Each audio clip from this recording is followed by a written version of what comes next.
नमस्कार। बिहार की बात में आपका स्वागत है। मैं हूं पंकज कुमार। इस खास पेशकश में हम चर्चा करेंगे कि दरअसल ये जो मानसून सत्र था वो हंगामे की भेंट किस कदर चढ़ गया। हंगामे की भेंट तो चढ़ गया, पर क्या ये तेजस्वी के लिए रास्ता आसान कर गया? जिस तरीके से हंगामा हुआ और तेजस्वी यादव की पार्टी ने बीजेपी और जेडीयू पर गाली गलौज करने का, माइक तोड़ करके फेंकने का जो आरोप लगाया है और तेजस्वी यादव पर 4 बार हमले करने का जो आरोप लगाया है, क्या उसमें कोई दम है क्या? ये बड़ा ही गंभीर आरोप है। और साथ ही साथ आपको बता दें कि सम्राट चौधरी का जो इस तरीके से था कि आपके बाप अपराधी हैं, इस तरह के बयान से बीजेपी को फायदा होगा क्या? नीतीश कुमार जो कह रहे हैं कि कभी काला कपड़ा पहनते नहीं थे, हम लोगों ने कितना काम किया, आप इतने दिन से काले कपड़े क्यों पहन रहे हैं? हमारे किए हुए काम से तो आपको भी फायदा हो रहा है। तो क्या नीतीश कुमार पे सीधा आक्रमण नहीं करके तेजस्वी यादव क्या जोरदार राजनीति खेल रहे हैं? क्या उनको लग रहा है कि नीतीश के वोटर्स उनकी तरफ शिफ्ट करेंगे? क्योंकि तेजस्वी बार बार कह रहे हैं कि मेरी भगवान से प्रार्थना है कि फिर से नीतीश कुमार पहले की तरह स्वस्थ हो जाए।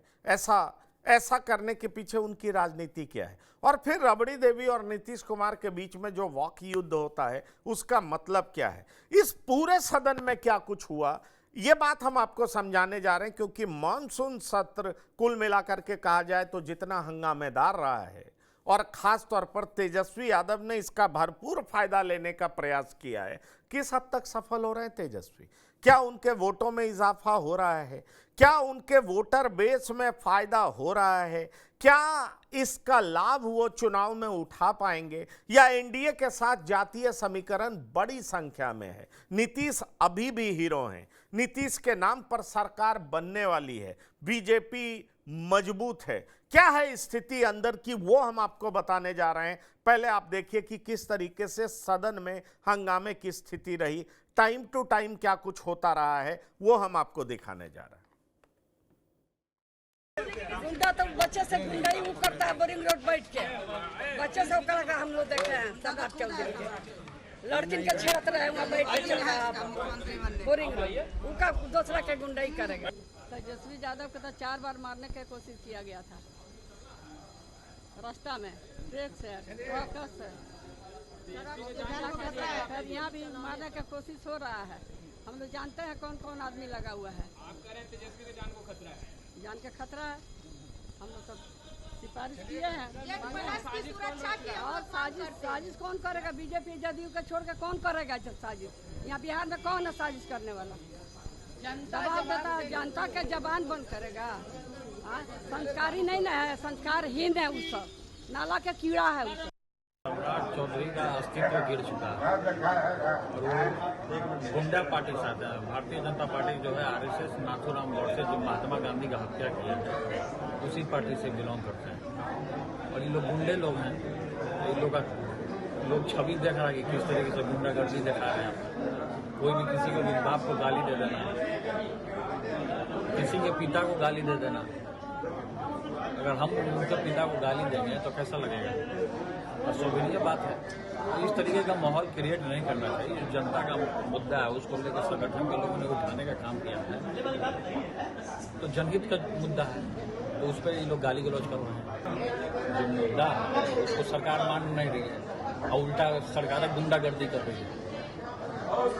अभी हम तो नहीं थे, अंदर हम नहीं थे, नहीं तो फिर उनको बुखार हम छोड़ा देते।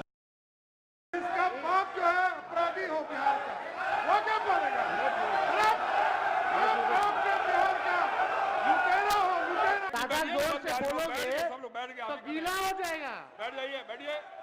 गीला हो जाएगा।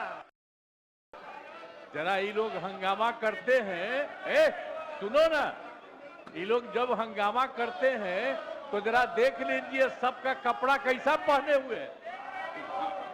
ये जितना सब पटिया एक दूसरे के साथ है, सब एक ही तरह का कपड़ा पहने हो।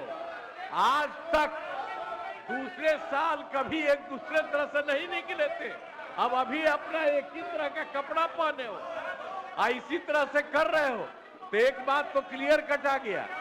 अरे क्या है, आप भी कभी पहने थे? ये कपड़वा पहन के आते थे, वो उनको छोड़ दो। बाकी ज्यादातर लोग जो चल रहे हैं आप, ये हम रोज देख रहे हैं आप लोग को। ये लोग भी जो है, ये सब अलग अलग पार्टी वाले लोग। तो आप लोग एक दूसरे के साथ मिलके आप यही काम कर रहे हैं, उल्टा पुल्टा और कोई काम नहीं। तो ये देखिए मुख्यमंत्री का अपना निराला अंदाज, पटिया, कपड़वा, और फिर मुख्यमंत्री पर तेजस्वी आक्रामक नहीं है। हैरान करने वाली बात है। सरकार नीतीश की आक्रमण सम्राट चौधरी पर। यह सच है कि सम्राट चौधरी ने बाप लुटेरा इस तरह की बात कही, तो तेजस्वी यादव ने भी कहा ज़्यादा जोर से बोलोगे तो कपड़ा गीला हो जाएगा। आपको बता दें कि बिहार में बोलोगे अपने से छोटे को कहा जाता है, बोलेंगे जिसमें सम्मान झलकता है, पर सम्मानजनक बातें तो हो ही नहीं रही थी। यह साफ दिखाई पड़ रहा था कड़वाहट किस हद तक आगे बढ़ चुका है। पर किसको फायदा मिलने जा रहा है? क्या ये महज राजनीतिक बातें हैं या आपस में मनभेद हो चुका है? मतभेद होना और बात है, पर क्या राजनीति करते करते कुर्सी की चाहत में इस कदर आगे बढ़ चुके हैं कि एक दूसरे को मारने पर उतारू हो गए? आप देख लीजिए राबड़ी देवी क्या कह रहे हैं, तेजस्वी की जान को खतरा है, सुरक्षा बढ़ाई जानी चाहिए। राबड़ी देवी यहीं नहीं रुकती हैं, वो उप मुख्यमंत्री को, बीजेपी के सबसे बड़े नेता सम्राट चौधरी को कहते हैं कि 2014 से पहले वो बैठ करके छेड़खानी का काम किया करते थे। उनका यही बोरिंग रोड में बैठ करके धंधा था, काम था, हम लोग सब जानते हैं। बड़ा सवाल यह है कि इस तरह की बात एक माननीय द्वारा किया जाना और उसमें कई माननीयों का शामिल होना क्या इशारा करता है कि बिहार की राजनीति वाकई दोयम दर्जे की हो चुकी है। बिहार की राजनीति को जो बदलने की बात प्रशांत किशोर करते हैं या कई सारी और पार्टियां करती है, क्या वाकई अब उसकी जरूरत हो चुकी है?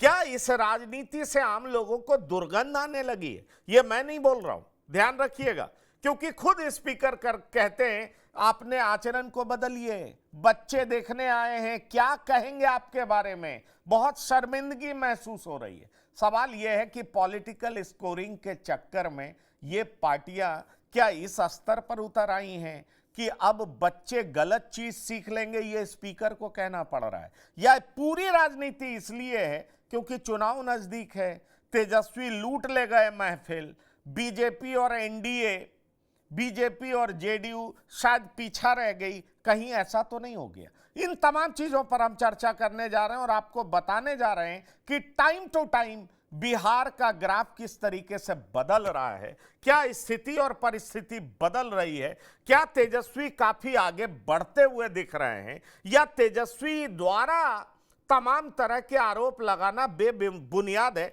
क्योंकि यही तेजस्वी यादव हैं जो कहते हैं हम चुनाव नहीं लड़ेंगे, बहिष्कार करेंगे। आज कांग्रेस कहती है सिर्फ दबाव बढ़ाने का एक तरीका है। आखिरकार अगर दबाव बनाने का एक तरीका है तो क्या संवैधानिक संस्था पर इस तरह का आरोप लगाया जाना चाहिए? इसमें मेरिट क्या है, दम क्या है? क्यों सर एक इतना बड़ा मुद्दा बन चुका है जिसको लेकर के पिछले कुछ दिनों से पटना से लेकर दिल्ली तक इस तरह की आवाज उठ रही है मानो चुनाव आयोग एक स्वायत्त संस्था नहीं बल्कि वो भी एक राजनीतिक पार्टी है और वो भी एक बीजेपी की सहयोगी है। हम इन तमाम बातों के बारे में चर्चा करेंगे क्योंकि हमारे साथ जुड़ रहे हैं कुछ मेहमान जिनसे आपका परिचय करा दें। हमारे साथ शिव पूजन झा जुड़े हैं, वरिष्ठ पत्रकार हैं, आपका बहुत स्वागत है शिव पूजन झा जी। हमारे साथ तारिक अनवर चंपा रानी, प्रवक्ता जन सुराज। नाम करेक्ट कर लीजिए, चंपारनी है, चंपारण से चंपारनी बना है, ये नाम थोड़ा आप नाम करेक्ट कर लीजिए, बिल्कुल ठीक कह रहे हैं पीसीआर, इनका नाम करेक्ट कर लीजिए। तारिक अनवर जरा रिपीट करिएगा प्लीज। जी मैंने लिख के भेज दिया है उनको। अच्छा चलिए, आपका गलत नाम लिया, इसके लिए माफी चाहूंगा। पर तारिक अनवर साहब प्रवक्ता जन सुराज हमारे साथ जुड़े हैं, आपका बहुत स्वागत है। प्रमोद सिन्हा प्रवक्ता आरजेडी हमारे साथ जुड़े हैं, अक्सर जुड़ते रहे हैं, प्रमोद जी आपका भी स्वागत है। और राहुल आनंद प्रवक्ता बीजेपी हमारे साथ जुड़े हैं, राहुल जी आपका भी बहुत स्वागत है। क्या प्रमोद जी पैंट गीली हो जाएगी, ज्यादा जोर से मत बोलो।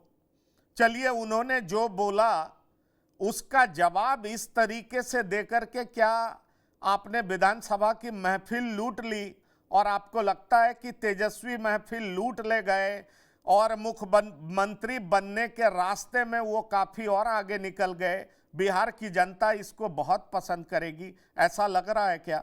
ये सवाल मैं ऐसे इसलिए पूछ रहा हूं क्योंकि मैं कतई अप्रूव नहीं करता सम्राट चौधरी के उस भाषा का, जो मुझे लगता है जिस बिहार में इतनी मीठी भाषा बोली जाती है, जहां कहा जाता है आप कहेंगे, आप बोलेंगे, आप बैठिए, वहां पर यह बोला जाता हो कि तुम्हारा बाप चोर हो।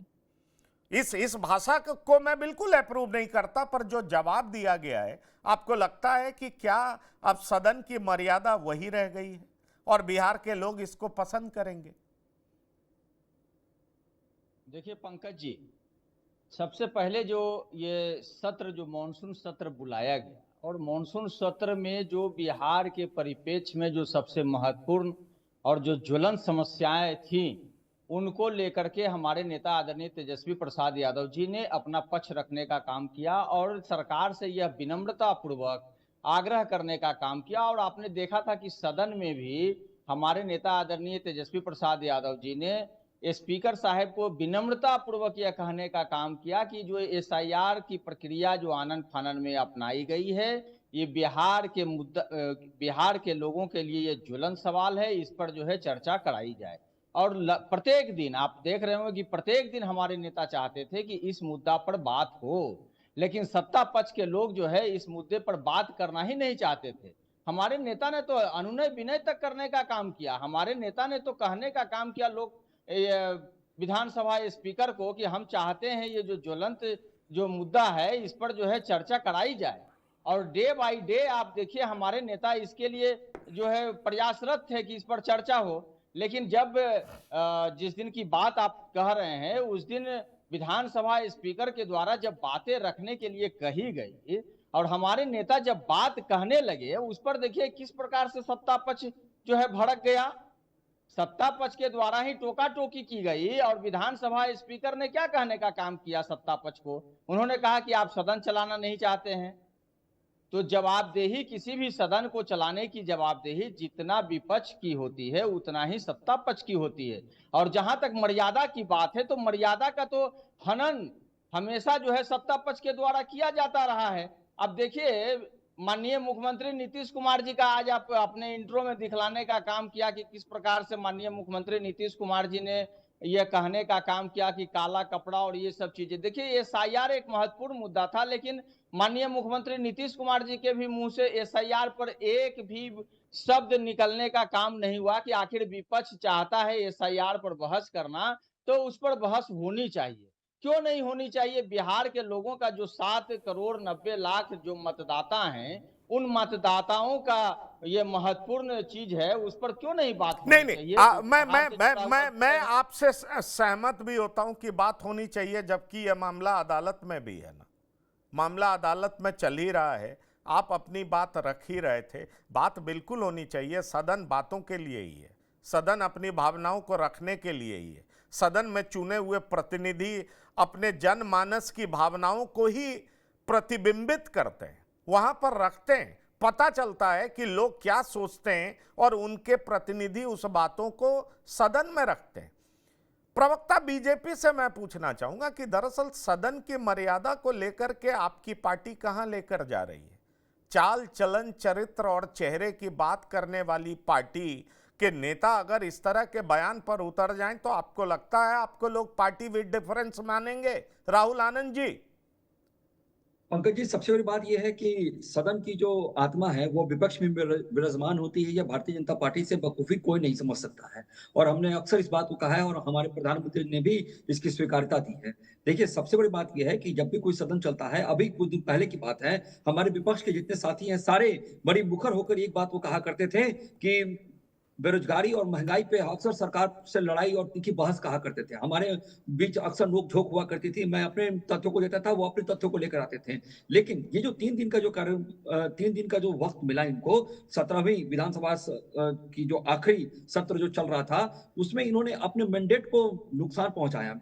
कहने का तात्पर्य मेरा ये है कि ये जो अक्सर करते आए हैं, लटकाकर, अटकाकर, भटकाकर और जातीय उन्माद को फैलाकर अपने सदन को वाहवाही में ले जाने का काम, करने का काम जो ये करते आए हैं, यही इनकी ओछी मानसिकता का परिचय है। देखिए, मैं आपको बताता चलूं कि एसआईआर को लेकर जो लोग लोकतंत्र की बातें कर रहे थे, वही लोकतंत्र कैसे लिखा जाता है, ये कल दिल्ली में देखने को मिल गया। इसकी परिभाषा कि एक नए तरह से स्पेलिंग को गढ़ दिया गया, लोकतंत्र लिखा गया था, और जितने भी बड़े बड़े लोग थे प्रतिपक्ष के और जितने भी हमारे माननीय सांसद थे, वो सब लोग वहां पे खड़े थे प्रतिपक्ष में।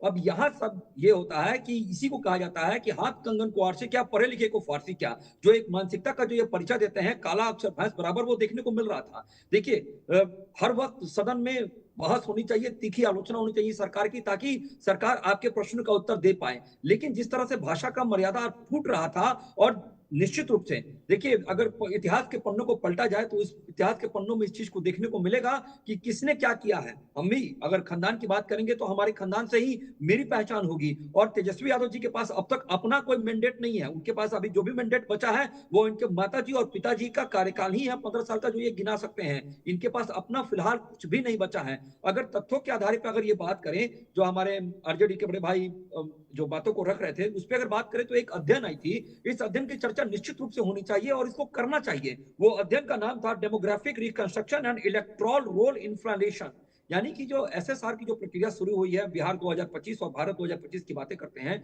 ये उस वक्त तो खामोश हो जाते हैं जब तेलंगाना में इनकी ही मत की सरकार होती है और वहां पे लगभग 60,000 अवैध वोटरों के नाम जब काटे जाते हैं, तो उस समय ये खामोश रहते हैं। और इनकी खामोशी उस समय भी रहती है जब 77 लाख, एक आंकड़े के अनुसार, जब 77 लाख लोगों की अब वैधता नहीं है हमारे बिहार के अंदर, जिसके अंदर अगर हम बात करें मृत पाए गए लगभग 12.71 लाख, अस्थायी रूप से स्थानांतरित की बात करें तो लगभग 18.16 लाख, एक से अधिक स्थानों पे जिसके नामांकन है वो लगभग 5.6 लाख, और इस तरह की बहुत सारी चीजें हैं जो देखने को आई है। क्या कोई नहीं चाहता? क्या ये मानते हैं कि जो भारत का नागरिक नहीं है उसको वोट देना चाहिए? तब ये सही है अपने स्थान पे। लेकिन अगर संविधान की जो बातें करते हैं, मैं आपकी हर बात को सही मान लेता हूं, आपके जो दलील हैं उसमें दम भी है, पर क्या उसको कहने के लिए यह जरूरी है कि तुम्हारा बाप अपराधी है, इस तरह के शब्द का प्रयोग किया जाए?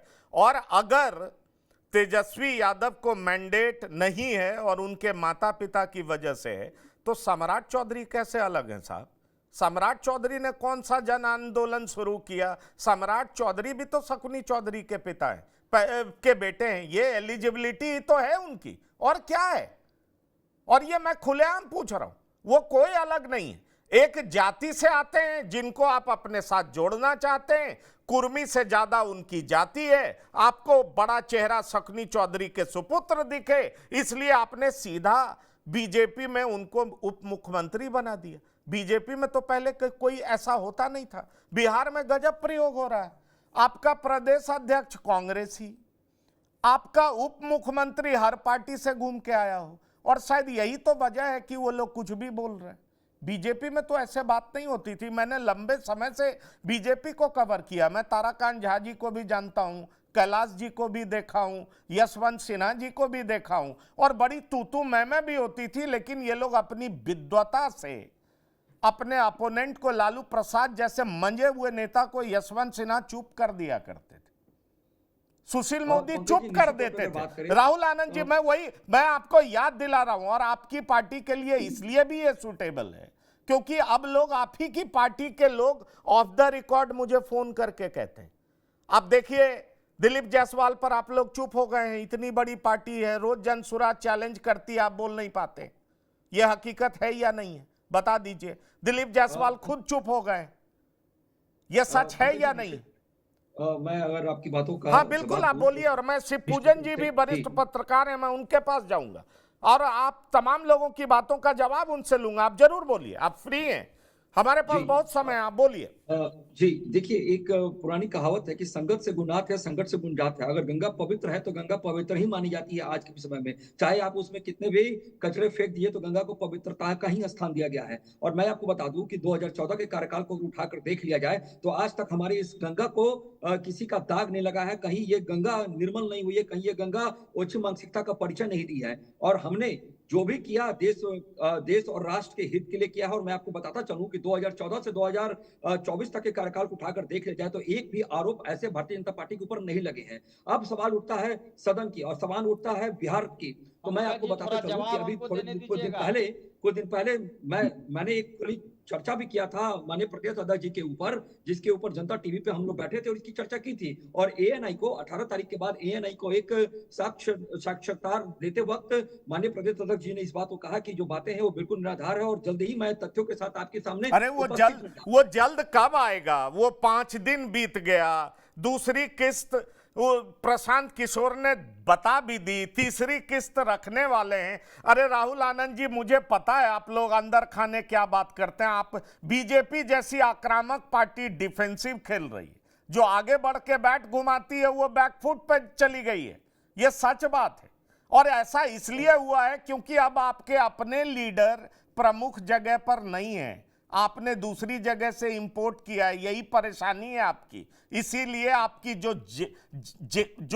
जेन्युइन आवाज होती थी, जो बात करने का तरीका होता था, जो शुद्ध हिंदी होती थी, जो संघ स्कूल ऑफ थॉट से निकलते थे आप, वो बातें पिछड़ गई। आप होता क्या, तुम्हारा बाप अपराधी, तुम चोर, चुप रहो, इस तरह की बातें हो रही। और यकीन मानिए राजनीति में कुछ समय के लिए लोग इसको पसंद कर लें, लंबे समय में इंडियन पॉलिटिक्स में मैंने किसी भी लोगों को अमर्यादित बोलते हुए सुना है तो मैं समझ जाता हूं कि उनका सूरज अब डूबने वाला है।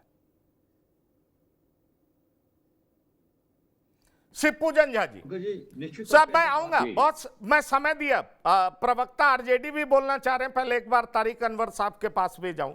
शिवपूजन झा जी, इस विधानसभा में सच बात है एक बार पिटाई भी हुई है, स्पीकर विजय सिन्हा होते थे, लेकिन इस बार जो आपने तौर तरीके देखे, वैसे सम्राट चौधरी काफी अच्छे घर से भी आते हैं, पढ़े लिखे भी हैं, मर्यादित बातें भी करते हैं।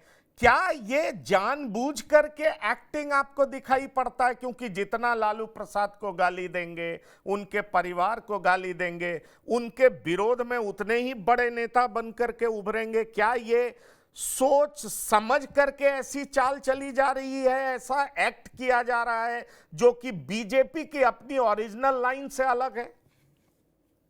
कोई मास मूवमेंट के प्रोडक्ट तो है नहीं।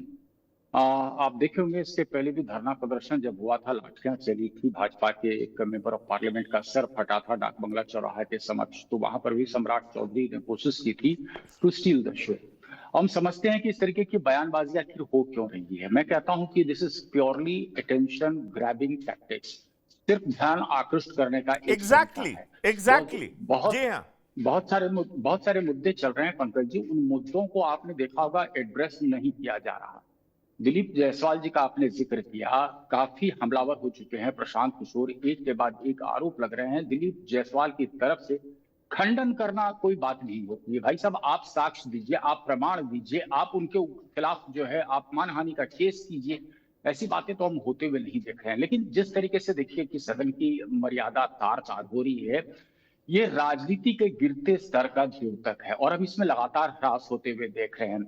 मैं उस घटना का साक्षी हूं। मैं उस वक्त विधानसभा में ही मौजूद था जब विजय सिन्हा को घेरा था विपक्ष के तमाम नेताओं ने, और उसके बाद से मार्शल से वो हालात नहीं संभले थे उनके। ठीक कहते हैं ना कि जो दरवाजा था, दरवाजा के बाहर ही तमाम लोग धरना प्रदर्शन कर रहे थे और काफी मतलब पेंडामोनियम हो चुका था उस वक्त।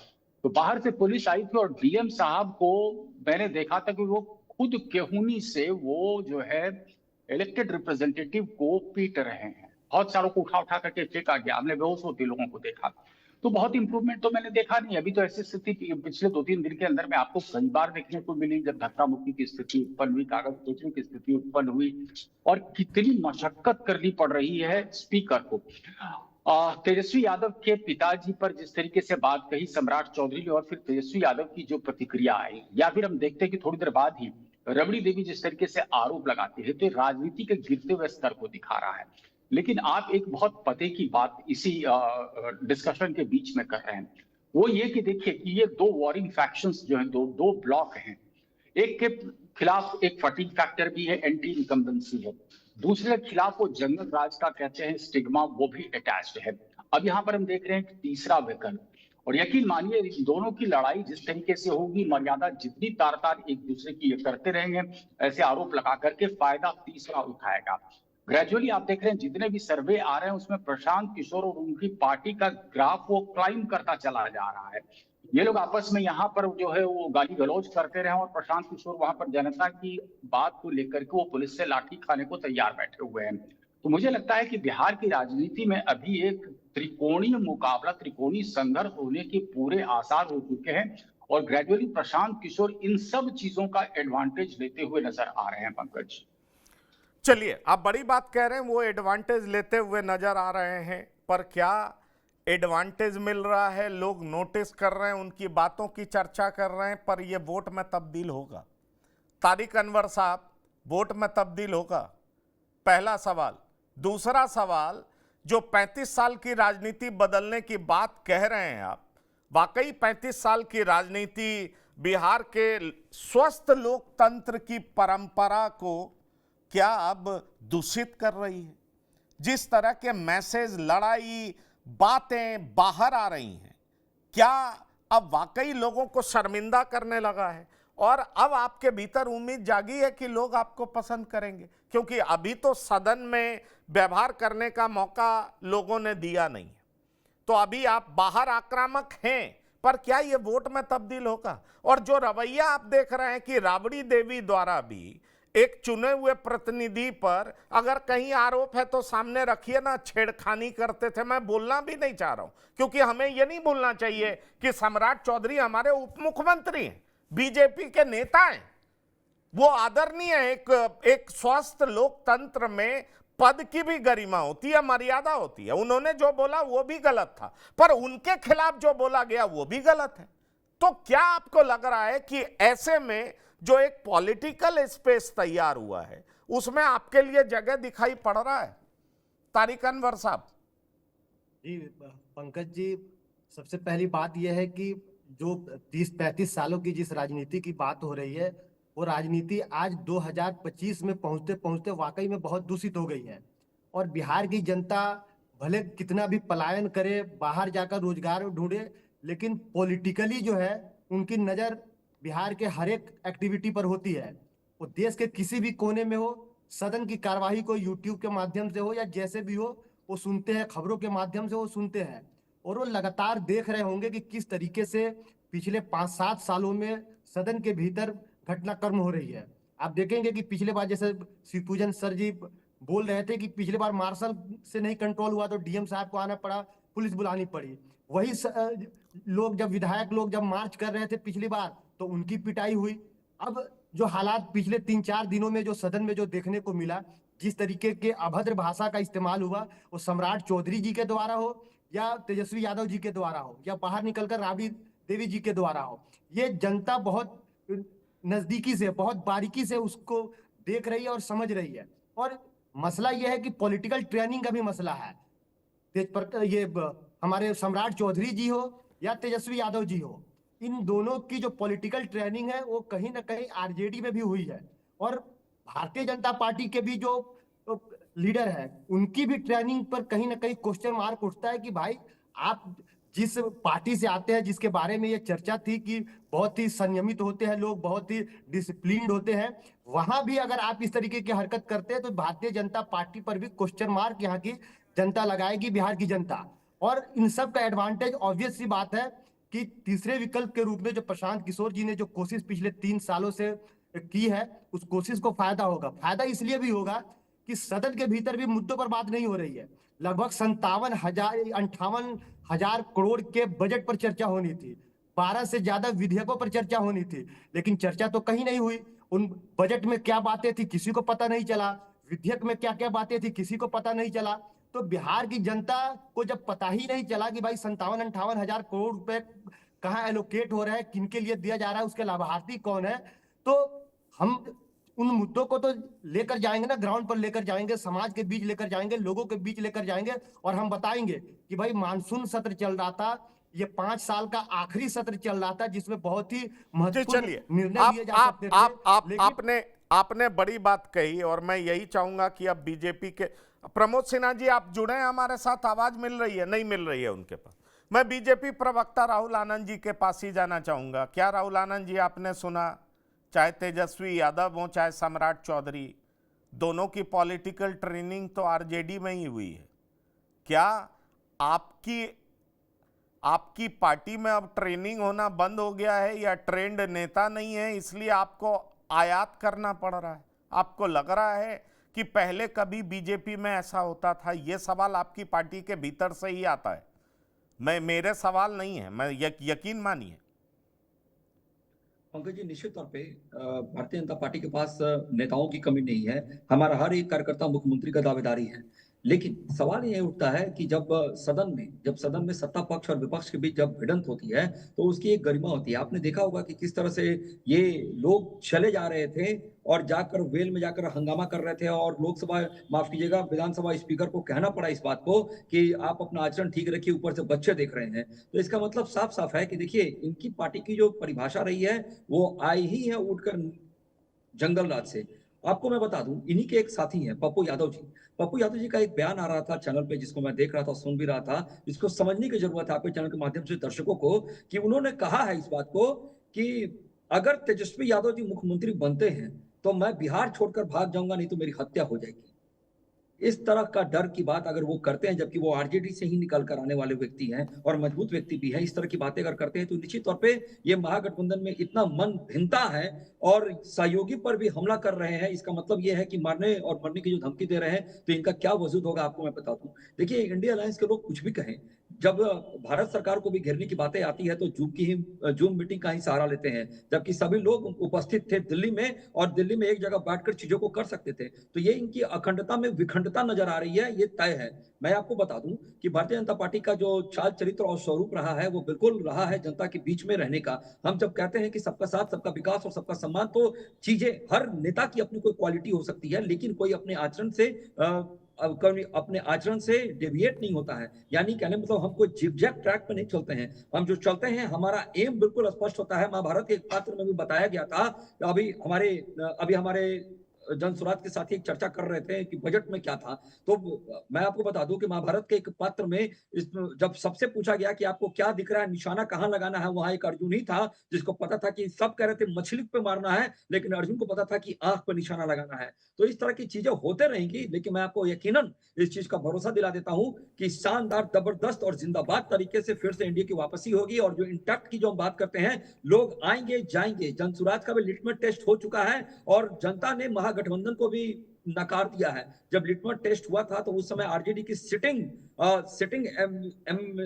जो सीट थी उनको हार जाना पड़ा था। तो यहाँ एकदम स्पष्ट संदेश दिया जा चुका है सदन से लेकर सड़क तक और गांव तक कि जनता क्या समझती है और जनता क्या सोचती है, और जनता को पता है कि विकास की रणनीति किसके हाथ में है, विकास कौन दे सकता है और भरोसे के साथ गारंटी कौन दिला सकता है। क्योंकि अभी तो कट कॉपी पेस्ट का मामला शुरू हो गया है। अब जब इंडिया अलायंस के लोग भी गारंटी फॉर्म भरवाने लगते हैं तो ये कहीं ना कहीं बीजेपी का ही देन है। जी नहीं, बीजेपी की देन है, आपकी बातों से मैं सहमत हूं। आप अपनी बातों से उनको, मुझे लगता है उनको आप सही जवाब दीजिए, लेकिन जब आचरण इस तरीके का होने लगता है तो देखिए, अभी तारिक अनवर साहब को मौका मिला, उन्होंने एक बात कह दी, दोनों की ट्रेनिंग तो आरजेडी में ही हुई है ना, तो अब आपका क्या ट्रेनिंग स्कूल बंद तो हुआ नहीं है, शाखा बहुत ज्यादा लगता है।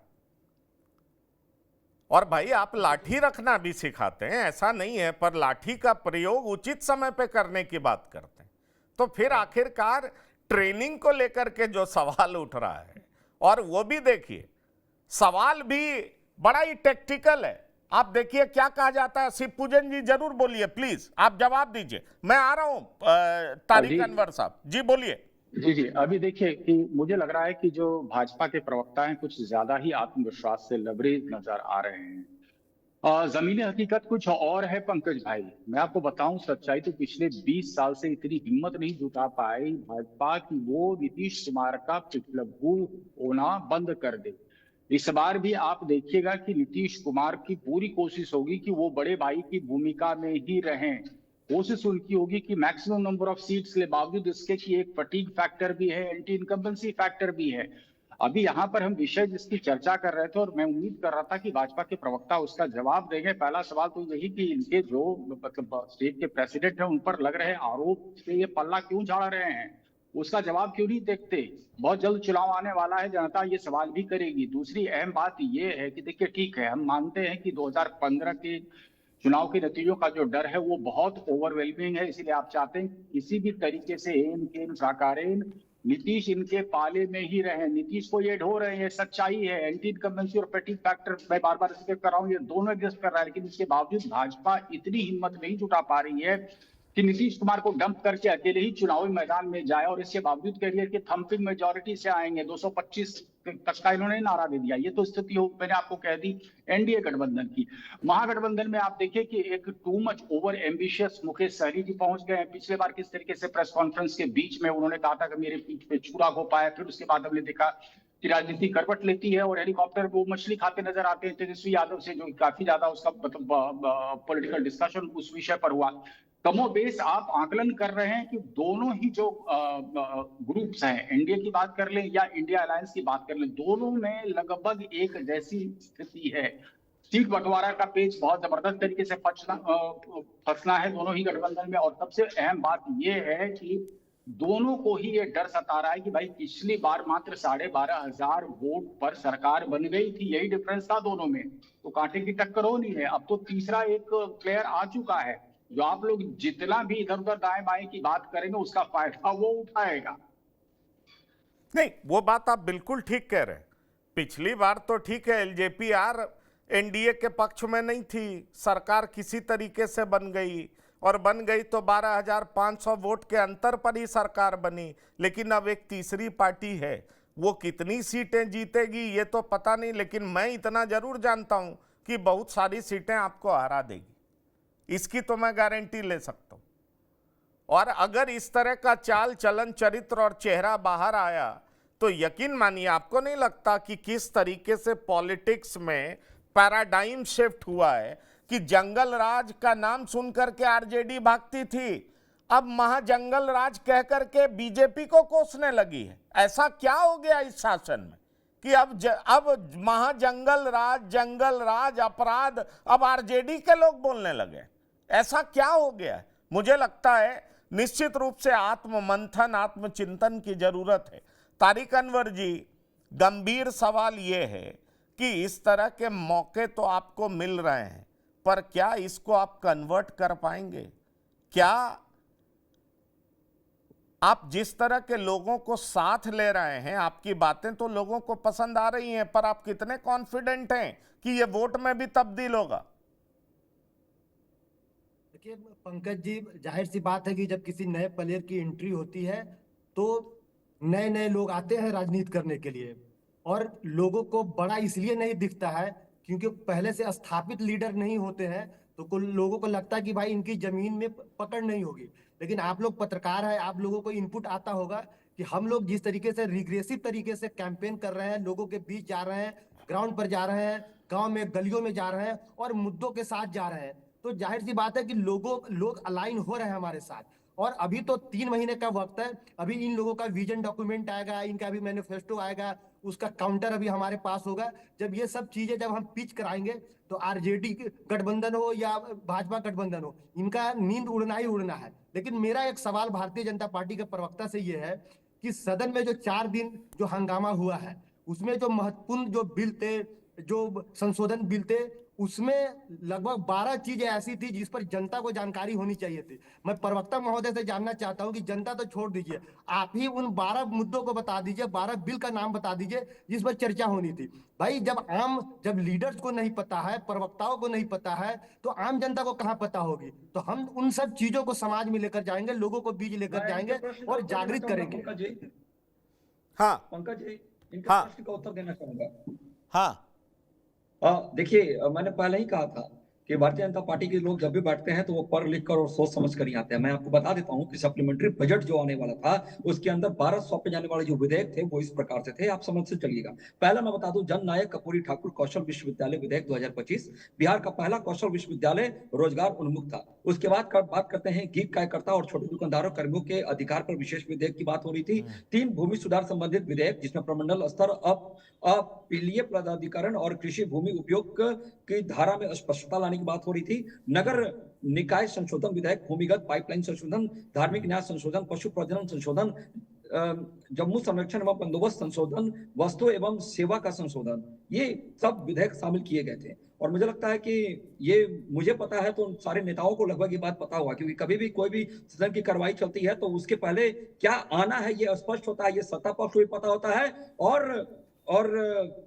विपक्ष को पता होता है। पता जिसको नहीं होता है वो न्यू प्लेयर्स होते हैं ना, उनको ये पता नहीं होता है। तो मैं आपको बता दूं कि जनता के बीच से आते हो, जनता से तो पूछ लीजिए कि भाई 12 विधेयक कौन से। ये हमारी जिम्मेदारी बनती है ना, ये हमारी जिम्मेदारी बनती है। 10 लाख रुपए से ज्यादा का खर्च एक सत्र को चलाने में हुआ है और आप लोगों ने हल्ला में निकाल दिया, आपने गाली गलौज में निकाल दिया, आपने एक दूसरे को चिढ़ाने में निकाल दिया। भाई कुछ तो जो है ना नैतिकता का पाठ पढ़ाइए इस राजनीति में। देखिए मैं आपको बता दूं अंसारी भाई, मैं आपको बता दूं, मैंने आपको कहा ना चर्चा के शुरुआत में कि विपक्ष की जिम्मेदारी होती है सरकार को घेरना, सरकार को तीखे प्रश्न पूछना। विपक्ष के पास कानून व्यवस्था को लेकर, कानून व्यवस्था को लेकर, कृषि तंत्र को लेकर, दलित उत्पीड़न को लेकर जैसे मुद्दे थे सदन में घेरने के लिए, लेकिन उसने घेरा नहीं। तो ये उन्होंने अपने कर्तव्य का निर्वहन नहीं किया। फिर भी स्पीकर महोदय को ये कहना पड़ रहा है भाई कि उप मुख्यमंत्री विजय सिन्हा को जो है वो वही है, ये बिल्कुल वही फंडा है कि जब 2000 सिन्हा के हंगामा करने पे सदन को एडजॉर्न किया गया चला था तो माननीय प्रधानमंत्री जी ने कहा था कि आप घेरिए और चला गया था पेगासस में। सदन को एडजॉर्न किया गया। भाई आप नहीं देख रहे थे क्या सदन की कार्रवाई? जिम्मेदारी विपक्ष की बनती थी सरकार को घेरने का। सरकार को वो घेर सकते थे कानून व्यवस्था पे, हंगामा तो उप मुख्यमंत्री विजय सिन्हा कर रहे थे, घेर सकते थे, दलित उत्पीड़न पे घेर सकते थे, लेकिन उन्होंने समझा कि मुझे जो मुस्लिम तुष्टीकरण की जो राजनीति करनी है एमवाई, मैं उसी पे खुश रहूंगा, वही मेरे लिए मुस्लिम पे तो राजनीति उनको समझ में नहीं आया, उनको समझ में नहीं आया। चलिए मैं एक सवाल शिवपूजन जी से लेता हूं। मैं चाहूंगा कि वो इस बात का जवाब दे। तेजस्वी विक्टिम कार्ड प्ले कर रहे थे, इसमें आपको पॉलिटिक्स नजर आता है? मैं सीधा सवाल आपसे पूछना चाहूंगा शिवपूजन जी। और ये जो सम्राट चौधरी फ्लेम्बोयंट दिखने का प्रयास करते हैं बार बार, एक तो उनका बॉडी लैंग्वेज भी उस तरह का है, क्या वो ऐसा इसलिए करते हैं क्योंकि वो बताने का प्रयास करते हैं लोगों को कि मैं तेजस्वी को हेड ऑन लेता हूं, मैं उनसे दबता नहीं हूं, और ये उनका बाहुबल, ये फ्लेम्बोयंस लोगों को बहुत पसंद आएगा और वो बहुत लोकप्रिय होंगे, मतलब बीजेपी के सर्वाधिक लोकप्रिय नेता के तौर पर स्थापित हो जाएंगे, और इसलिए वो टैक्टिकली अपना इमेज, अपना चेहरा, अपना बात करने का तरीका वो बना रहे हैं? ऐसा आप देख पा रहे हैं? दोनों के रवैये को आप कैसे देखते हैं? देखिए, मुझे लगता है कि ये जो हिस्ट्रियोनिक्स है सम्राट चौधरी का, वो एक ही ओर इशारा कर रहा है जो आपने बहुत स्पष्टता के साथ यहाँ पर दर्शकों के बीच में रख दी। अब देखिए सम्राट चौधरी का किस तरीके से एक पार्टी से हॉपिंग करके दूसरे पार्टी पे गए, 2014 के आसपास पार्टी कैसे तोड़ने की कोशिश की थी, वहां पर फिर कयास लगाए जा रहे थे, किस्मत उनको कहां से कहां पहुंचा दी है।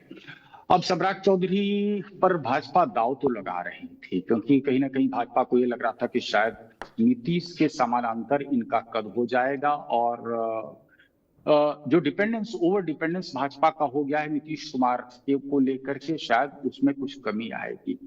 लेकिन कुछ वाइटल पॉइंट्स हैं जो बीजेपी कहीं ना कहीं मिस कर रही है। देखिए, नीतीश कुमार को आप जितना भी कह दें कि रिटायर्ड है, टायर्ड है, व्हाटएवर, गुड गवर्नेंस को लेकर के आज भी बिहार के तमाम वो लोग जो 90 से लेकर के 2005 तक का दौर देख चुके हैं और उसके बाद का दौर देख चुके हैं, उनका समर्थन नीतीश कुमार को है, ये मैं बिल्कुल कह सकता हूं। उसमें कहीं कोई खास नहीं आया है। ये चर्चा का विषय हो सकता है, हम ड्राइंग रूम रिपोर्टिंग करके भी करते हैं तो वहां कह सकते हैं कि फटीग फैक्टर डेवलप हो रहा है, बीमार हो चुके हैं। लेकिन चूंकि यहाँ पर बात हो सम्राट चौधरी की कह रहे, तो सम्राट चौधरी जिस तरीके से बयान अभी दिया उन्होंने, तो ये कहीं ना कहीं जो कहते हैं वो लैक ऑफ मैच्योरिटी को परिलक्षित कर रहा है। इसके पहले आपने सौगंध काली थी, नीतीश कुमार के साथ फिर आपको बैठना पड़ गया, नीतीश कुमार मुख्यमंत्री, आप उप मुख्यमंत्री, फिर आप अयोध्या जाते हैं, पगड़ी वाला प्रकरण मैं जिक्र कर रहा हूं, तो वहीं पर लॉस ऑफ फेस बहुत बड़ा एक हो जाता है, यानी कि मेच्योरिटी की कहीं ना कहीं कमी दिखती है सम्राट चौधरी में। और मैं आपको ये कह सकता हूं कि ये सारी चीजें भाजपा की सेंट्रल लीडरशिप ऑब्जर्व कर रही, और तभी मुझे लगता है कि शायद जो मैं सोच रहा था कि एक स्पेक्टाकुलर इनको जंप दिया जाएगा या ग्रोथ दिया जाएगा, वो मुझे लग रहा है कि शायद वो संभव अभी नहीं है। मे भी अगर नतीजे बहुत शानदार आए और बीजेपी का, क्योंकि इस बात को लेकर के एम्बिग्विटी अमित शाह जी ने ही बना दी है कि नतीजे अगर एनडीए के फेवर में आते हैं तो क्या नीतीश कुमार ही मुख्यमंत्री होंगे, तो इस एम्बिग्विटी में कयास ये लग रहा है कि जो मुख्यमंत्री होगा वो भाजपा के में से हो सकता है। यहाँ पर मैं ये नहीं मानता कि सम्राट चौधरी ने अपना कद उस कदर बढ़ाया है या फिर अपनी कहते हैं राजनीतिक परिपक्वता उस हिसाब से डिस्प्ले की। Now let's compare him to Tejashwi Yadav. Tejashwi Yadav का भी जुबान हाल में फिसला, सूत्र मूत्र और पता नहीं क्या क्या, वो गैर जरूरी था। अदरवाइज मैं कहूंगा कि the way he is carrying himself, अभी हाल के दिनों में खास करके वो जिस तरीके से मीडिया को लगातार फेस कर रहे हैं, मुद्दे उठा रहे हैं, सदन के पटल पर जिस तरीके से अपने बातों को रख रहे हैं गंभीरता के साथ, मुझे लगता है कि वो कहीं ना कहीं वो बेहतर मेच्योरिटी का परिचायक है। मैंने उनको कैंपेन करते भी देखा है और वो कनेक्ट तो एक एस्टैब्लिश कर सकते हैं। तो ये कहना कि वो मतलब ही has now moved out of the shadow of Lalu Prasad Yadav, मुझे लगता है कि बहुत तक सही होगा। ये अपनी राजनीति की जो लफ्ज कही जाती है उसको बखूबी तेजस्वी यादव पकड़ने लगे हैं। लेकिन एक चीज कहना यहाँ पर बहुत जरूरी होगा कि कम से कम देखिए कि उनको भी ये गैर जरूरी जो बयान है ना, इससे बचना होगा। नहीं, वो आप बड़ी इंपॉर्टेंट बात कह रहे हैं, और खास तौर पर यही तेजस्वी यादव ने जब सूत्र को मूत्र कहा था तो उसका किस तरीके से उसकी चर्चा हुई थी। और यही तो मैं कहना चाह रहा हूं कि इंडियन पॉलिटिक्स में एरोगेंस के लिए लंबे समय तक जगह होता नहीं है। लगता है लोग कि ये बड़े एरोगेंट हैं, बड़े वो हैं, उस तरीके से जवाब देते हैं, फ्लेम्बॉयंट हैं, लेकिन लोग पसंद करते नहीं हैं इसको। इस बात को समझना बहुत ज़रूरी है, और ख़ास तौर पर जब आप पब्लिक फिगर हैं तो आपका कंडक्ट कैसा होना चाहिए, इसकी बात को लेकर के लोगों की एक अपेक्षाएं रहती हैं। और अगर ऐसा नहीं होता तो पप्पू यादव चुनाव नहीं हारते। पप्पू यादव को अपना इमेज कैसे बदलना पड़ा। यही आनंद मोहन सिंह और पप्पू यादव कभी लोकसभा में कहते थे हम तुमको एक दूसरे को देख लेंगे। सुरेंद्र यादव ने एक बिल फाड़ दिया था और उसकी चर्चा किस तरीके से पूरे देश में हुई थी, और देश ने पसंद नहीं किया था। इस बात को हमें समझना पड़ेगा। और आज भी जंगल राज और उस तरह के टैग से बाहर निकलने में आरजेडी को किस तरीके से मशक्कत करनी पड़ रही है। पर अगर अब एनडीए से इस तरह का व्यवहार सामने आएगा तो मुझे लगता है निश्चित तौर पर लोग सवाल उठाएंगे कि क्या एनडीए अपने रास्ते से भटक गई है। तारिक अनवर जी, सवाल यह है कि 35 साल की राजनीति पर आप घनघोर आक्रमण तो करते हैं, लेकिन आप ये बताइए कि जिस बिहार की राजनीति पर जातिगत आधारित राजनीति होती है, लोग मान लेते हैं, जैसे सुना आपने अभी राहुल आनंद जी कहते हैं कि केवल अपीजमेंट, मतलब जहां नंबर्स कट रहे हैं, लोगों के वोट कट रहे हैं, इनको पहले से पता है कि वो कौन सी जाति के वोटर हैं। और तेजस्वी यादव को बहुत दर्द भी है, तकलीफ भी है, तो इसलिए भी है क्योंकि उनको लगता है कि ये तो महागठबंधन का वोट है। तो ऐसे में तारिक अनवर को क्यों लगता है या जन स्वराज को क्यों लगता है कि कौन सा जाति उसका आधार वोट बैंक है और इस आधार पर जन स्वराज इस राजनीति में अपने लिए बेहतर जगह बना सकती। क्योंकि तारिक अनवर इक्के दुक्के हो सकते हैं, पर कोई समीन मोमिन वो किसके वोटर हैं तो सबको पता है, वो आरजेडी के वोटर हैं, महागठबंधन के वोटर हैं। आपको वोट क्यों करेंगे? देखिए पंकज जी, जब मैंने पहले भी कहा कि जब नए लोग आते हैं तो बहुत तरीके का परसेप्शन क्रिएट किया जाता है, बहुत तरह के क्यास लगाए जाते हैं। तो जन सुराज को लेकर भी लोगों के इसी तरह के विचार है। लेकिन हम लोग बार बार ये कह रहे हैं, पहले दिन से कह रहे हैं कि चुनाव जीतने के लिए जाति एक फैक्टर हो सकता है, लेकिन जाति ही पूरा फैक्टर है ये बिल्कुल भी नहीं है। और जन सुराज इसी फिलॉसफी पर, इसी थॉट्स के साथ आगे जो है ना हम लोग बढ़ रहे हैं। और लोगों को बता रहे हैं कि भाई जिस जाति के चक्कर में तुम पड़े हो, आप मुझे ये बताइए कि अगर हमारा पड़ोसी हमारा भाई है, 1 इंच जमीन के लिए गोलियां चल जाती है और मारपीट हो जाता है, जब 1 इंच जमीन जब हम बर्दाश्त नहीं कर पा रहे हैं अपने भाइयों का, अपने पड़ोसियों का, तो आपको लगता है कि जाति के नाम पर लोग राजनीति करने वाले एक दूसरे को फायदा पहुंचाते होंगे? तो ये सब बातें अभी तक लोगों ने जाकर बताई नहीं थी जमीन पर, कि विकास भी एक मुद्दा हो सकता है, पलायन भी एक मुद्दा हो सकता है, स्वास्थ्य भी एक मुद्दा हो सकता है, शिक्षा भी एक मुद्दा हो सकता है, बेरोजगारी भी एक मुद्दा हो सकती है। लोगों ने ये बताया नहीं था, लेकिन हम लोग 3 साल से जाकर लोगों को एजुकेट कर रहे हैं, और लोग जिस तरीके से निकलकर हमारी सभाओं में आ रहे हैं, चलिए वो वोट में कन्वर्ट अभी होगा या नहीं होगा ये क्वेश्चन मार्क हो सकता है, लेकिन लोग कम से कम सुनने तो आ रहे हैं, और जब सुनकर जाएंगे तो वो अपने आप को प्रोसेस करेंगे, उनका थॉट प्रोसेस बदलेगा। और जो आप मुसलमानों पर, आप इनडायरेक्टली मुसलमानों को लेकर आप नहीं, इनडायरेक्टली नहीं, डायरेक्टली अब इससे डायरेक्ट क्या बोलूंगा तारिक भाई? मुसलमान वोटर होंगे या नहीं होंगे, आप सीमांचल चलिए कभी हमारे साथ, और अभी 4 दिन प्रशांत किशोर जी सीमांचल होकर आए हैं, और सबसे बड़ी सभा अभी जन स्वराज की अगर कहीं हुई है तो सीमांचल में भी हुई है। वो सिकटी में हुई है, बहादुरगंज में हुई है, प्राणपुर में हुई है। ये सारी सभाओं को आपके लोग कवरेज करते हैं। आप उनसे पूछे कि मुसलमान किस तरीके से निकल कर आ रहे हैं, क्योंकि मुसलमानों को एक ही बात की समझ है कि इन जातियों के चक्कर में, इन धर्म के चक्कर में सब कुछ तो हुआ, लेकिन मुसलमानों का जो स्ट्रक्चरल डेवलपमेंट था वो नहीं हुआ। आरजेडी ने भी फायदा उठाया मुसलमानों को अपना सिंपैथाइजर बनाकर, और भारतीय जनता पार्टी ने मुसलमानों को अपना विरोधी बनाकर दूसरे लोगों को उन्होंने एक्सप्लॉइट किया। तो ये बिहार की जनता ये समझ रही है, और बहुत ही चतुराई के साथ इस चुनाव में हम लोगों को मदद करने जा रही है। चलिए मान लेते हैं। राहुल आनंद जी ये बताइए, जन स्वराज भी आप पे अटैक करती है, तेजस्वी भी आप ही पे अटैक करते हैं, नीतीश कुमार के लिए बड़ा सिंपैथेटिक दिखते हैं, तो सवाल है सरकार नीतीश कुमार की, पर भाजपा ही फायरिंग रेंज में क्यों है? वजह क्या है?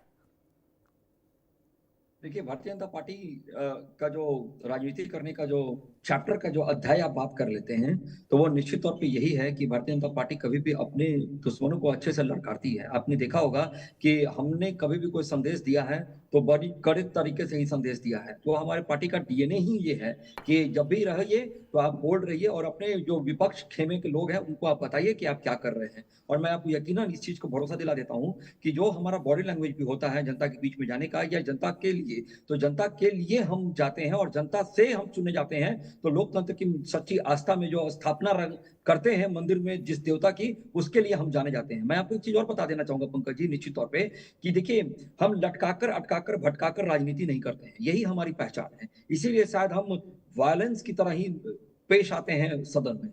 जी नहीं, ये बड़ी बात आपने बड़ी जबरदस्त कही, लेकिन दिलीप जायसवाल के मुद्दे पर आपका बॉडी लैंग्वेज कुछ और कहता है। आपको समझ में नहीं आ रहा है कि निगलें कि उगलें। और इससे ज्यादा एक लाइन और बता देता हूं, दिल्ली के बड़े नेता ने फोन किया पटना, अब नाम नहीं लूंगा, बड़े नेता बोल रहा हूं, वो कह रहे हैं इस मुद्दे को कैसे निपटा जाए, तो कह रहे हैं देखिए अभी आगे और प्रशांत किशोर क्या डैमेज पहुंचाते हैं।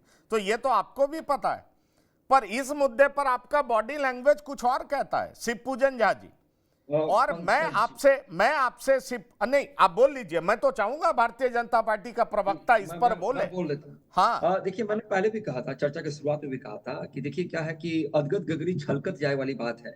और जनसुराज ने जो बातों को कहा है, तो मैं नहीं समझता हूँ कि उसमें बहुत ज्यादा दम है, क्योंकि हमारे मीडिया प्रभारी के द्वारा भी इस चीज का खंडन किया गया है। और माननीय प्रदेश अध्यक्ष जल्द ही और बहुत जल्द ही आप सबके समक्ष उपस्थित होकर अपने ऊपर लगाए गए वो जल्द का इंतजार TV9 को बहुत ज्यादा है, क्योंकि उन पे हमने सबसे ज्यादा प्रोग्राम किया है, ये मैं बता देता हूं आपको।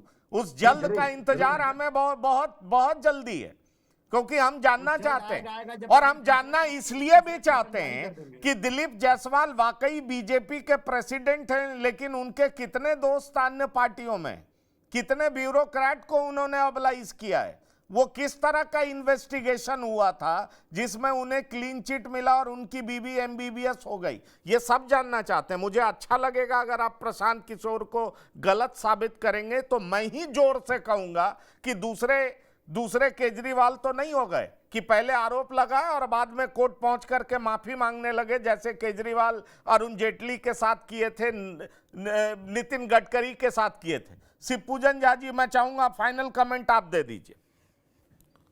देखिए, अगर इनके पास खंडन करने को तथ्य होते तो अभी तक खंडन आ चुका होता, क्योंकि डैमेज काफी ज्यादा हो रहा है। दूसरी बात, अगर साक्ष्य से परिपूर्ण प्रशांत किशोर नहीं होते, नॉट बैक्ड बाय फैक्ट्स, तो फिर एपिसोड 2, एपिसोड 3 की धमकी नहीं देते। और वो तो कह रहे हैं कि लंबी फहरिस्त, एक लंबी लिस्ट उनके पास है। काफी डैमेजिंग हो रहा है ये बीजेपी के लिए, मैं आपको बताऊं तो। और ये इसलिए भी ज्यादा डैमेजिंग है from with in the party, party के अंदर ही काफी खेमे हैं। क्योंकि जब आप इंपोर्ट करते हैं लीडर्स को, जब आप पैराशूट ड्रॉपिंग करते हैं लीडर्स को, तो जाहिर तौर पर ऐसे कार्यकर्ता या ऐसे पार्टी के नेता जो सालों साल पार्टी में काम कर रहे हैं, दे फील मार्जिनलाइज्ड। उनको लगता है कि उनको दरकिनार कर दिया गया। और फिर तब ऐसे ऐसे नेताओं को आप बिठा रहे हैं जिन पर आरोप वो सार्वजनिक मंच से प्रशांत किशोर या प्रशांत किशोर के जैसे लोग अगर लगा रहे हैं, तो ये काफी, मैं कहूंगा कि भाजपा के लिए बड़ी चुनौती खड़ी कर रहा है। भाजपा के लिए बड़ी चुनौती खड़ी कर रहा है। और ये जो मानसून सत्र बीता है, उसमें क्या भाजपा का जवाब जिस तरीके से आया है, भाजपा का रवैया जो आया है, वो खासे चर्चा में। बड़ा सवाल ये है कि क्या ये आक्रामक रणनीति का हिस्सा है, या बड़ा सवाल ये है कि भाजपा में जो आयतित नेता हैं वो भाजपा के असल चाल चलन, चरित्र और चेहरे से काफी दूर है। जरा इसको भी समझना बहुत जरूरी होगा। बिहार की बात में शिवपूजन झा, तारिक अनवर जी, प्रमोद सिन्हा जी और राहुल आनंद जी शिरकत करने के लिए बहुत बहुत धन्यवाद और शुक्रिया। तो बिहार की बात में इतना ही। ताजा तरीन खबरों के लिए आप लगातार देखते रहिए TV9। धन्यवाद, नमस्कार।